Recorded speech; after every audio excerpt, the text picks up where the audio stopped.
পারবো না না পারবো সেটা তো পরে দেখা যাবে। বিরিক্ষ তোমার নাম কি ফলে পরিচয়। তবে আপনারা জানেন আমি এখনো কিচ্ছু না, আপনাদের জাঙ্গালিয়ে নদী বাঙ্গল দেখতে গেছিলাম। আমি কমিটমেন্ট দিয়েছিলাম 1 সপ্তাহের ভিতরে আপনাদের বাঙ্গল রোধে কার্যকরী ব্যবস্থা করব। কি আমি পারছি না পারি না? কথা বলেন, পারছি না পারি না? আমি পারছি, আমি কিন্তু কিচ্ছু না। এরপরে যখন পারছি যদি আপনারা আমাকে চেয়ারে বসান, এমন বরগুনা আমি গর্ব, তাম বাংলাদেশ বরগুনার দিকে তাকিয়ে আফসোস করবে।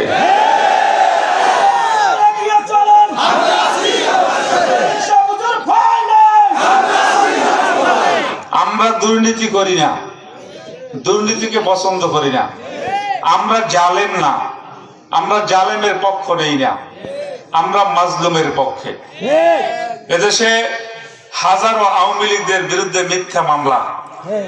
আপনারা জানেন বরগুনা জজ কোর্টের 12 জন অ্যাডভোকেট, তারা নাকি ঘর পড়তে গেছিল, অফিস পড়তে গেছিল।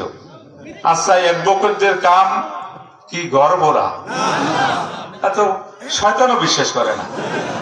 মিথ্যা টাকা লিমিট থাকা দরকার। যারা মানুষ বিপদে পড়লে তারা আশ্রয়ের স্থান, আর এদেরকে বলা হয় এরা ঘর পড়তে গেছে। এদের মামলা দিয়ে তারা জেল হাজতেও গেছে। কে কোন দলের ওইটা আমার বিবিচ্য বিষয় নয়। যেদিন আমি শুনছি যে অ্যাডভোকেটদেরকে জেল হাজতে পাঠানো হয়েছে, তখন আমি আমার চোখে মনে হয় যেন পানি বের হয়ে আসবে।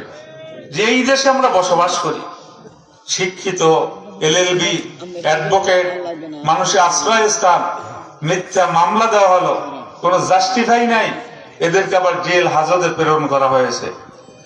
আমি আপনাদের উদাত্ত আহ্বান জানাই, হাজারো মামলা, এই মিথ্যা মামলা থেকে আমাদের নেতা কর্মীরাও রেহাই পায় নাই। আবার ইদানিং শোনা যাচ্ছে সর্প হইয়া ধ্বংস করে, ওজা হইয়া ঝাড়ে। আমি ভুল বললাম নাকি? সর্বয়ে ধ্বংস করে, ওজা হইয়া যারে। কি বলতে চাইছি, যারা বুদ্ধিমান তারা অল্পের ভিতরে বুঝছে। সুতরাং আমি উদাত্ত আহ্বান জানাই, আল্লাহ যদি আমাকে কবুল করেন, আমি আগেই বলেছি আপনাদের চোখের ভাষা আমি বুঝি। তবে আমার আলোচনার মাঝখান থেকে হলেও আমাদের আইন শৃঙ্খলা বাহিনীর রক্ষাকারী যারা জায়গায় এসেছেন তাদেরকে আন্তরিক অভিনন্দন জ্ঞাপন করছি।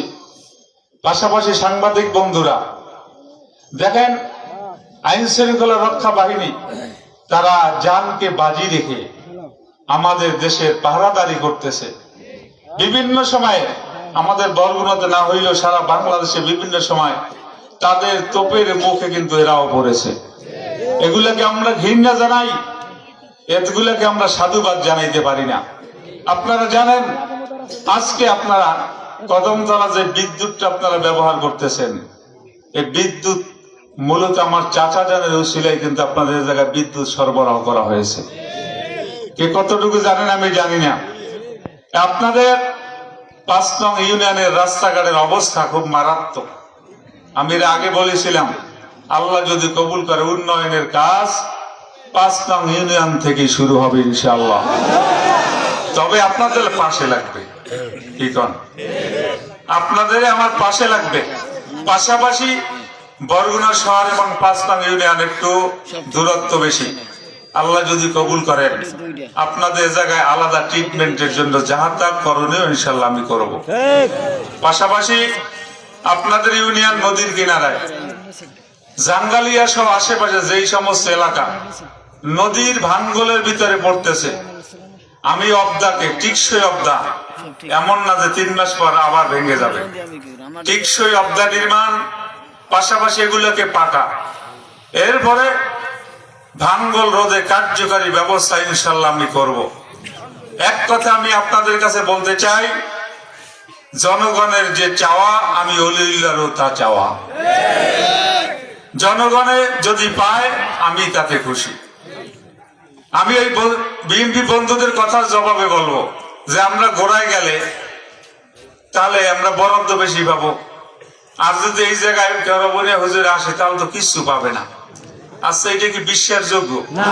বাংলাদেশে আমাদের ইসলামী আন্দোলনে হাত পাখার অনেক প্রার্থীকে